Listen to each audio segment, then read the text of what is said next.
இன்றே டவுன்லோட் செய்து உங்கள் ஃபேவரட் ஷோக்களை என்ஜாய் பண்ணுங்க. அந்த செயின் திருடனை இப்ப எந்த ஊர்ல இருக்கானோ, எந்த கடையில அடகு வச்சானோ வித்தானோ யாருக்கு தெரியும்? நான் சொல்லுதேன், என் மாமா என்னை ஏமாத்த மாட்டாவ. உன்னை ஏமாத்த மாட்டானே. உன்னை ஏமாத்த கூடாதுன்னு ஆறு காலத்துல புலிப்பல்ல செயின் இருக்கிற பார்த்து அதை அத்துக்கிட்டு வந்துருவான்னு நினைக்க நானு. என்ன உன்னையே தான் ஏமாத்த கூடாது. ஏங்க அவளே நொந்து போய் கிடக்கா, நீங்க வேற மேல மேல நோகடிக்கிறீங்க. வாயை முடிக்கிட்டு சும்மா இருக்க மாட்டீங்களா? எங்கே நீ வாயை மூட விடுதீங்க? அத்தை, நான் சேர்த்து வச்ச காசு வீட்ல நிறைய இருக்கு அத்தை. நான் போய் அதை எடுத்துட்டு வரேன். பேசாம அதை வச்சு அக்கா வாங்கின அதே புலிப்பல்லு செயினை வாங்கி பாண்டி மாமா கழுத்துல போட்டுடலாமா? ஏ கோட்டிக்காரி, நான் சொல்றது உன் காதல் விழல. நான் சொன்னதுதான். எனக்கு நான் வாங்கின செயின் தான் வேணும். அதுதான் நான் என் மாமா கழுத்துல போடுவேன். என்ன பொண்ணு நீ? அதுக்கு நாள் ஆச்சுன்னா என்ன செய்யறது? அது வரைக்கும் பட்னியாவா கிடப்ப? எனக்கு நம்பிக்கை இருக்குக்கா. அதே செயினை என் மாமா மீட்டு கொண்டு வந்து தருவாரு. அத நான் அவர் கழுத்துல போட்டு நான் அவர் கூட ஒரு போட்டோ எடுத்து எல்லாருக்குமே அனுப்புவேன். அது நடக்குதா இல்லையான்னு மட்டும் பாருங்க. அக்கா, ஏட்டி பாக்யா, இவ என்ன அதே செயின் தான் வேணும், அதே செயின் தான் வேணும்னு கேட்காளே. இவ என்ன நிஜமா திருட்டு கொடுத்தாளா, இல்ல இவளே அத லவுட்டிட்டு வச்சிருக்காளா மாமா கழுத்துல மாட்டணுங்கிறதுக்காக? இல்ல ஒரு டவுட். எல்லாரும் நல்லா கேட்டுக்கிடுங்க. அந்த திருடனுங்க 2 பேருக்கும் உள்ள இருந்து தான் தகவல் போயிருக்கு. சிசிடிவி ஃபுட்டேஜை பார்த்ததும் எல்லாருக்கும் அது நல்லா புரியுது. யார் தகவல் கொடுத்ததுன்னு கண்டுபிடிக்க 2 செகண்ட் கூட ஆகாது. ரொம்ப ஈஸி. உங்க மொபைல்ல இருக்கிற கால் ஹிஸ்டரியை செக் பண்ணாலே எவன் போன் பண்ணதுன்னு கண்டுபிடிச்சிடலாம். நீங்களா சொன்னா தண்டனை கம்மியா கிடைக்கும். இல்ல நாங்களா கண்டுபிடிக்கணும்னா உடனே கண்டுபிடிச்சிருவோம். அது மட்டும் இல்ல, ஸ்டேஷன்ல வச்சு செம்மையா கவனிப்போம்.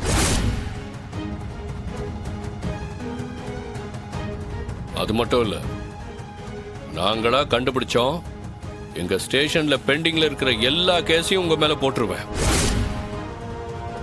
வாழ்க்கை முழுக்க நீங்க ஜெயில தான் கிடக்கணும். என்ன உண்மையை சொல்லிடுறீங்களா? நான் 3 வரைக்கும் எண்ணுவேன்.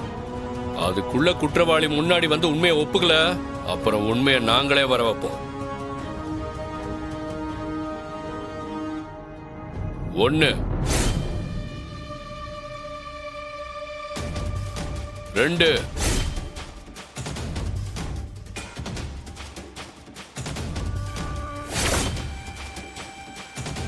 3. சார் சார் ஓடுங்க சார், பிடிங்க சார். குடிங்க, ஏய் அவனை குடிங்க. ஏய் ஓட ஓட பாக்க. வாடா ஓட. ஓட போ. தப்பிக்கு வா பாக்க. ராஸ்கல் நில்றா. எல்லா டீடைலும் ஒண்ணு விடாம சொல்லிடுறேன் சார். டேய் பாவி, 4 வருஷமா வேலை பார்க்கறான் சார். இவங்க இவ்ளோ பெரிய துரோகம் பண்ணுவான்னு நான் நினைக்கவே இல்லை சார். இதுக்கு தான் ஊழியர்களெல்லாம் நல்லா கண்காணிக்கணும்னு சொல்றது. மற்றவங்களுக்குலாம் அவங்கவுங்க மொபைலை கொடுத்துருங்க. நாங்கள் இவனை கூட்டிட்டு போறோம். தேவைப்பட்டா உங்களையும் ஸ்டேஷனுக்கு கூப்பிட வேண்டியது வரும். நாங்கள் சொல்லி அனுப்புறோம். எடுத்துட்டு போங்கய்யா. போடா போ. டேய் போலாமா? பஸ் இருக்குமா? மதுரைக்கு போய் ட்ரெயின் பிடிக்கணுமே. நம்ம முகம் தெரிஞ்சிருச்சுன்னா முதல்ல ரயில்வே ஸ்டேஷன்ல தேடுவாங்க. அப்புறம் நம்ம எப்படி தப்பிச்சு ஊருக்கு போறது? இவ்வளோ நகை இருக்குல்ல, நிறைய பணம் கிடைக்கும்.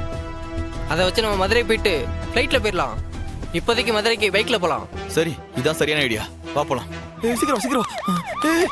ஏய் போலீஸ்ரா. இப்போ என்னடா பண்றது? வா உள்ளே போயிடலாம். சீக்கிரம் வா.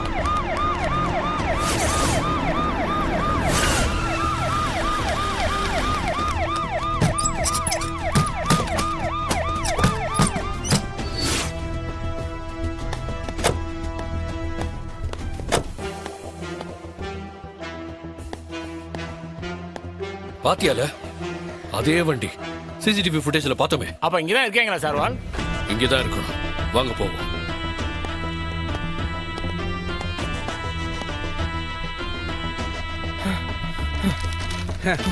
என்னப்பா திரும்ப வந்துட்டீங்க?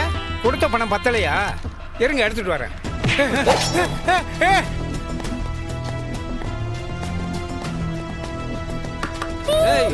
சத்தம் போட்ட ஜாலி கழுத்து அறுத்துருவேன். கதவை தட்டிங்க. ஹலோ, போலீஸ் தான் வந்திருக்கு. கதவை திறக்காத. ஹலோ, கதவு திறங்க. யாருங்க வீட்ல? யாரு? சார் இங்க இருக்காங்க சார். நீங்க யாரு? ஏமா எங்களை பார்த்தா தெரியல? போலீஸ்மா. என்ன வேணும்? ஆமா, உங்க வீட்ல தன்கர் சுபேந்தர்னு 2 பேர் இருக்காங்களா? ஆமா, அவங்க போயிட்டாங்க. எங்கம்மா போற? நில்லுமா. எதுக்குமா கதவு சாத்துற? போயிட்டாங்கன்னா எங்க போயிட்டாங்க? எனக்கு தெரியாதுங்க. அப்படி யாரும் இங்க இல்ல. இல்லையா? அம்மா, அம்மா. சார்வால், அந்த அம்மா பயந்துருக்காங்க. அநேகமா அவங்க 2 பேரும் உள்ளதான் இருப்பாங்க. பேசாதையா. வாங்க போலாம்.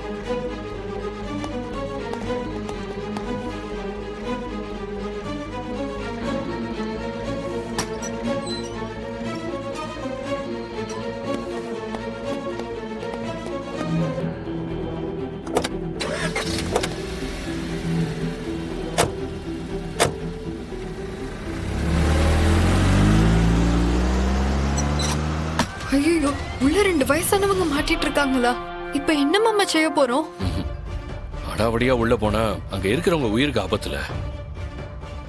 அதனால புத்திசாலித்தனமா தான் காய நகர்த்தணும். நாம ஏற்கனவே கதை தட்டிட்டோம். போலீஸ் வந்திருக்குன்னு அவங்களுக்கு தெரிஞ்சிருக்கோம். மறுபடியும் நம்ம அங்க போறதுக்குள்ள தப்பிச்சு ஓடிட்டா? யோ, அப்படிலாம் போக மாட்டானுங்க. பெரிய கிரிமினல் மாதிரி தான் தெரியுறானுங்க.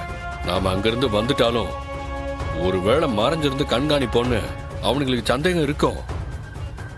அதனால நிச்சயமா ஒரு 5-10 நிமிஷமாவது கழிச்சுதான் அவனுங்க அங்கிருந்து வெளியே வருவானுங்க. பையா, போலீஸ் போயாச்சு. நாம ஓடிலாம் பையா. அப்படி ஈஸியாலாம் போலீஸ் விட்டுட்டு போக மாட்டாங்க. நம்ம வெளியே வருவோன்னு 10 நிமிஷம் மறைஞ்சிருந்து பார்ப்பாங்க. ஐயோ, இப்ப நம்ம என்ன செய்யறது பையா? வெயிட் கரோ. 10 மினிட், 10 நிமிஷம்.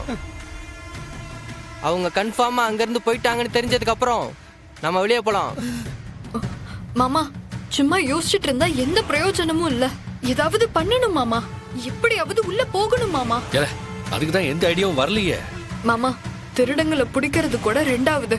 பாவம், உள்ள நம்ம அம்மா அப்பா வயசுல 2 பெரியவங்க இருக்காங்க. அவங்க உசிரை காப்பாத்த வேணாமா? புரியுதுல, ஆனா எப்படி உள்ள போவ?